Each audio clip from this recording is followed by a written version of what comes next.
Saudara-saudaraku, jemaat yang kami kasihi di dalam nama Tuhan Yesus, saya berharap Bapak Ibu, saudara-saudara dalam keadaan baik, dalam keadaan sehat, dalam keadaan penuh sukacita, dalam perlindungan dan berkat Tuhan.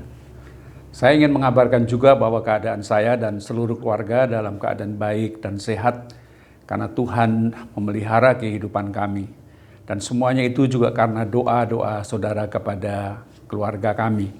Untuk itu saya mengucapkan banyak terima kasih dan tentu kita patut bersama-sama bersyukur kepada Tuhan karena kita senantiasa ada dalam pemeliharaan Tuhan. Bapak Ibu, saudara-saudaraku yang terkasih di dalam nama Tuhan Yesus, tema kedatangan kembali atau kedatangan Tuhan Yesus yang kedua kali adalah sebuah topik yang populer dan penting di dalam iman Kristen. Di dalam pengakuan iman rasuli di sana ditegaskan bahwa kita percaya, kita mengimani bahwa Tuhan Yesus yang sudah naik ke sorga, duduk di sebelah kanan Allah Bapa, Dia akan datang kembali, akan kembali ke dunia dan menjadi hakim bagi semua orang yang hidup dan yang mati. Dan kita tahu Bapak Ibu saudara-saudara bahwa di dalam pengakuan iman itu terus-menerus kita mengucapkannya di dalam ibadah-ibadah, khususnya di dalam kebaktian minggu. Apa maksudnya? Supaya kita terus diingatkan bersama-sama dengan jemaat mula-mula, bersama-sama dengan jemaat di sepanjang zaman dan di segala tempat kita mengimani bahwa Tuhan Yesus yang adalah Tuhan dan Juru Selamat kita itu akan datang kembali, akan menjemput kita. Dan kita akan bersama-sama dengan Tuhan di dalam kehidupan kemuliaan di kerajaan sorga. Nah, janji kedatangan Tuhan yang kedua kali ini atau kedatangan kembali Tuhan Yesus ini tentu ini menjadi sebuah penghiburan yang besar bagi kehidupan orang beriman. Mengapa? Karena justru kita mendapat keyakinan bahwa di dalam kehidupan kita di tengah-tengah dunia yang penuh dengan tantangan, penuh dengan kesulitan itu, kita tidak sendirian, kita tidak dibiarkan oleh Tuhan. Kita terus disertai oleh Tuhan. Sebagaimana Tuhan Yesus berjanji bahwa ketika Dia mau naik ke sorga, Dia menjanjikan bahwa Dia akan mengutus Roh Kudus yang akan menolong kita, menghibur kita, menyertai kita di dalam setiap perjuangan kita. Oleh sebab itu, kita tentu merasa gembira, merasa bahagia dan bersyukur karena kita tidak ditinggalkan oleh Tuhan. Dan yang kedua, janji kedatangan Tuhan yang kedua kali itu juga mendatangkan semangat, mendatangkan dorongan yang luar biasa di dalam kehidupan kita, di dalam perjuangan kita. Karena apa? Karena di dalam perjuangan kita itu, kita ditolong oleh Tuhan dan pada akhirnya akan ada kemenangan. Dan kita boleh bersama-sama dengan Tuhan di dalam kemuliaan. Saudara-saudara, jadi ada penghiburan, ada sukacita, tetapi juga ada kekuatan, ada semangat di dalam kehidupan karena janji kedatangan Tuhan yang kedua itu. Saudara-saudaraku yang dikasihi oleh Tuhan, dalam bacaan Injil Markus 13 ayat 24 sampai 37 yang sudah kita baca, ada hal-hal yang sangat penting berhubungan dengan kedatangan kembali Tuhan Yesus. Pertama-tama, saya ingin mengatakan bahwa dalam bacaan ini ditegaskan bahwa kedatangan kembali Tuhan Yesus pada akhir zaman itu adalah sesuatu yang pasti, yang tidak diragukan. Sekali lagi, kedatangan Tuhan Yesus kembali atau kedatangan Tuhan Yesus yang kedua kali ke bumi ini adalah sesuatu yang pasti, yang tidak diragukan bahwa itu akan terjadi. Saudara-saudara, kita tahu bahwa beberapa kali Tuhan Yesus mengatakan kepada murid-muridnya bahwa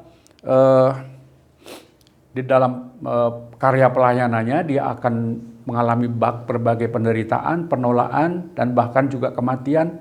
Tetapi kemudian Dia akan bangkit dan naik ke sorga.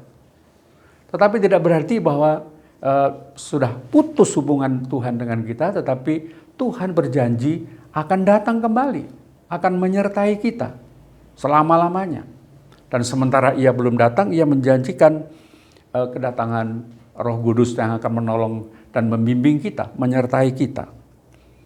Nah, kepada para murid Tuhan Yesus mengatakan bahwa ia pergi ke sorga, duduk di sebelah kanan Allah Bapa di dalam kemuliaan. Ia pergi menyediakan tempat bagi para murid. Oleh sebab itu, ia berkata kepada murid, jangan gelisah hatimu. Percayalah kepada Allah, tetapi percayalah juga kepadaku. Aku pergi menyediakan tempat bagimu. Nah, saudara-saudara, jadi jelas bahwa Tuhan Yesus pergi bukan untuk berdiam diri atau bersantai-santai di sorga, tetapi dia justru mempersiapkan tempat untuk kita. Dan untuk itu dia akan kembali lagi menjemput para murid. Lalu kemudian juga masih di dalam Injil Yohanes 14, kita bisa membaca dalam ayat 18. Pada kesempatan yang lain Tuhan Yesus juga mengatakan bahwa dengan kepergian Tuhan ke sorga, dia tidak akan membiarkan para murid sendirian. Tuhan Yesus menegaskan, aku tidak akan meninggalkan kamu sebagai yatim piatu. Aku akan datang kembali. Kita tidak akan dibiarkan sendirian. Kita tidak dibiarkan seperti anak yatim piatu yang tidak punya bapak, tidak punya ibu, mungkin juga tidak ada yang ngurusin. Tetapi Tuhan akan menyertai kita. Dan Roh Kudus dijanjikan menyertai dan menolong kita. Jadi kedatangan Tuhan itu pasti. Tegas Yesus mengatakan, aku akan datang kembali. Satu lagi Bapak Ibu Saudara-saudara, ketika memperingati kenaikan Tuhan Yesus, biasanya kita membaca Kisah Rasul pasal 1. Di sana diceritakan bagaimana Tuhan Yesus bersama-sama dengan muridnya, lalu kemudian Tuhan Yesus naik ke sorga, naik ke langit sampai tidak kelihatan. Para murid melihat menengadah ke langit dan kemudian ditegur oleh malaikat, kenapa kamu memandang dia ke langit? Yesus yang pergi itu dia akan datang kembali dengan cara yang sama. Jadi malaikat menegaskan kembali ya pada keraguan para murid bahwa ditinggalkan oleh Tuhan Yesus. Tuhan Yesus akan datang kembali dengan cara yang sama. Artinya apa? Kalau mereka bisa melihat sekarang, maka Yesus juga akan datang dengan cara yang bisa dilihat oleh semua orang, dengan segala kemuliaannya, dengan segala keagungannya. Dan ini tentu menyemangati para murid. Sehingga ketika malaikat mengatakan demikian, ketika mereka pulang, mereka gembira, bersuka cita, mereka berkumpul di bait Allah, berdoa, menantikan kedatangan Tuhan yang kedua kali. Nah, Bapak Ibu Saudara-saudara, pada saat ini memang banyak orang yang mungkin tidak percaya bahwa akan datang Yesus yang kedua kali di akhir zaman. Mereka tidak percaya bahwa segala sesuatunya akan berakhir, dunia ini akan lenyap dan sebagainya. Dan itu sudah terjadi juga pada masa awal-awal kekristenan. Rasul Petrus mencatat orang-orang di sekitar Petrus pada waktu itu bertanya, mana kedatangannya kembali? Segala sesuatu tidak berubah, kondisi sekarang tidak berubah, dari dahulu sekarang juga sama saja. Tetap ada, kita tetap bisa makan, kita bisa tetap bekerja, kita dapat melakukan segala sesuatu, tidak berubah. Tetapi Petrus menegaskan, kalau Tuhan Yesus belum datang kembali, karena Tuhan sayang kepada kita. Kepada orang-orang berdosa justru Tuhan menyayanginya. Kalau Tuhan datang sekarang, maka habislah semua. Tetapi karena justru Tuhan belum datang, sekarang mereka diberi kesempatan untuk bertobat. Diberi kesempatan untuk memperbaharui dirinya. Supaya ketika Tuhan datang yang kedua kali, segala sesuatu sudah siap. Hidup kita sudah menjadi baik. Hidup kita tidak kotor lagi. Hidup kita tidak dalam dosa lagi. Jadi Rasul Petrus mengatakan bahwa adalah kesempatan kita untuk bertobat ketika Tuhan belum datang kembali. Nah, saudara-saudaraku yang terkasih, pada masa sekarang pun mungkin juga banyak orang yang tidak percaya akan kedatangan Tuhan yang kedua kali. Mereka hidup semaunya, mereka hidup seenaknya, mereka hidup tanpa aturan, mencari kesenangannya sendiri, dan percaya tidak akan terjadi apa-apa. dunia akan terus berlangsung, dunia akan tetap berada di dalam kondisi seperti sekarang ini, bahkan mungkin lebih berkembang. Tidak percaya akan kedatangan Tuhan. Tetapi saya mau tegaskan, kita sebagai orang percaya setiap minggu diingatkan bersama-sama untuk mengucapkan pengakuan iman rasuli. Pengakuan iman rasul yang disusun dari abad-abad pertama.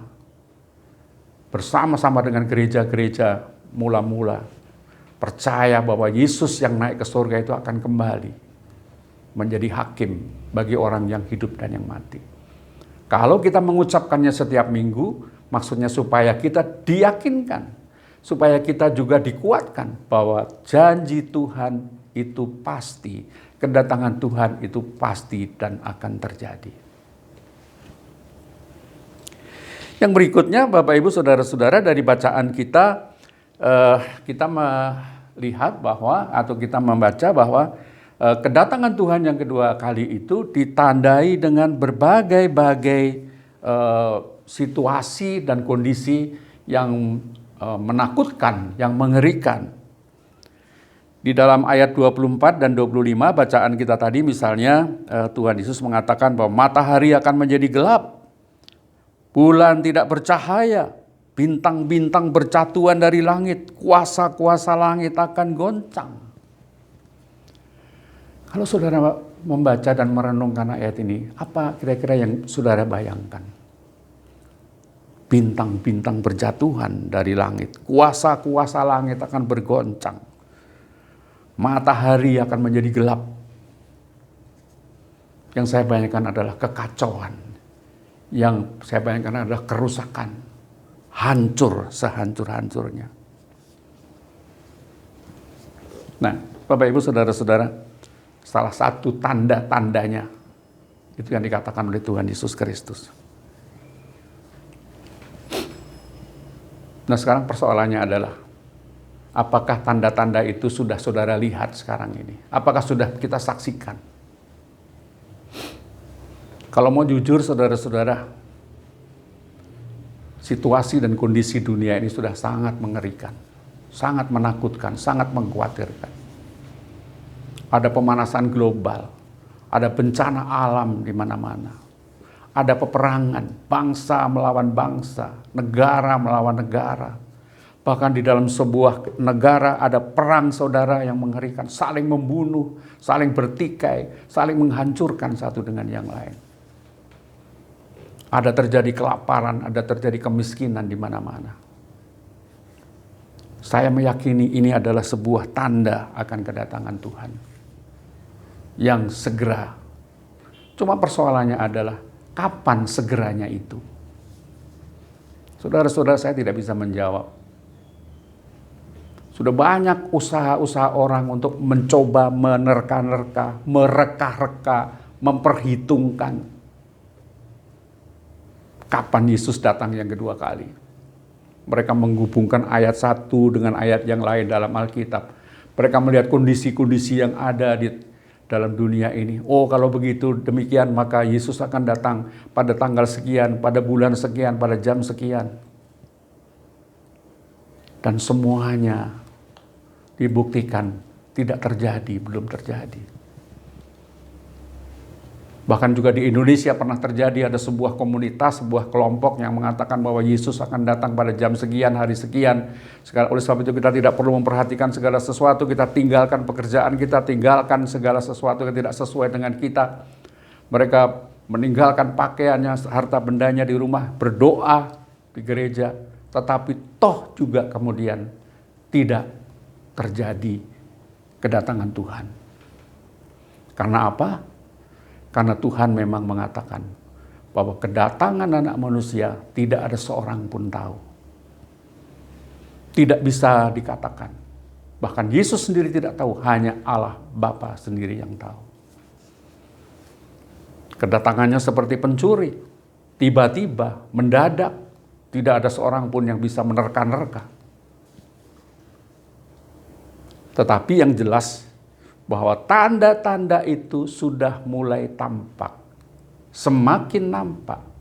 Dan saya meyakini bahwa itu sudah makin dekat kedatangan Tuhan dibandingkan dengan ketika Yesus mengatakannya kepada para murid 2000 tahun yang lalu.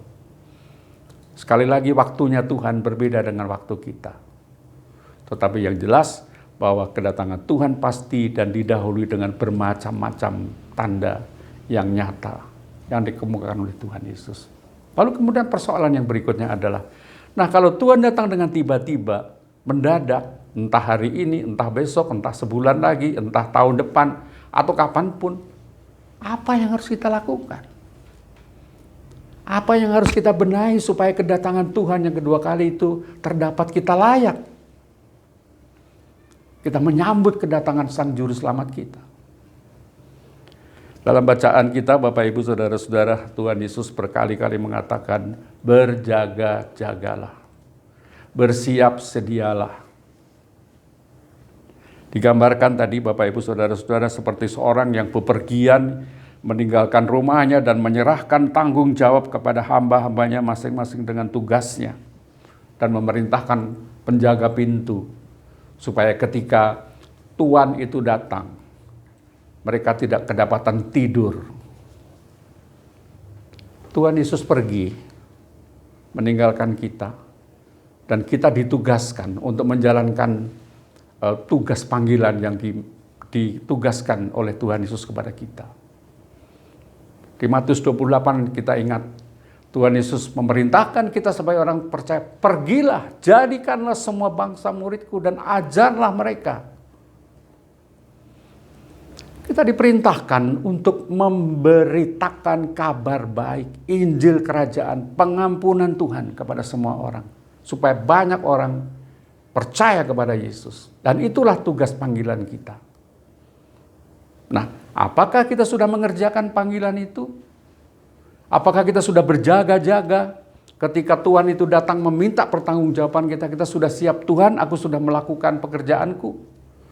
Aku sudah melakukan tugas yang kau percayakan kepadaku. Sudahkah kita melakukan itu? Atau jangan-jangan kita tidak berjaga-jaga, tetapi kita tidur. Kita santai. Kita abai. Kita rileks dan tidak melakukan apa-apa. Tuhan Yesus mengatakan, berjaga-jagalah.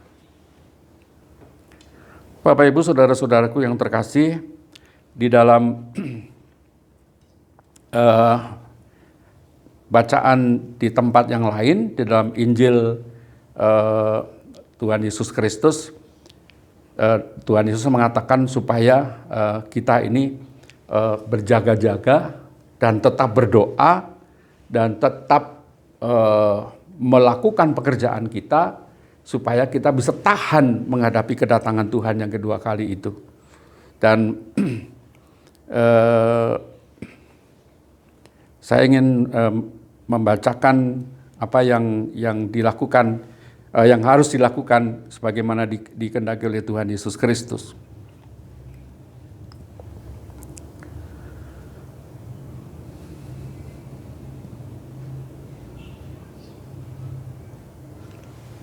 Matiin dulu, mah.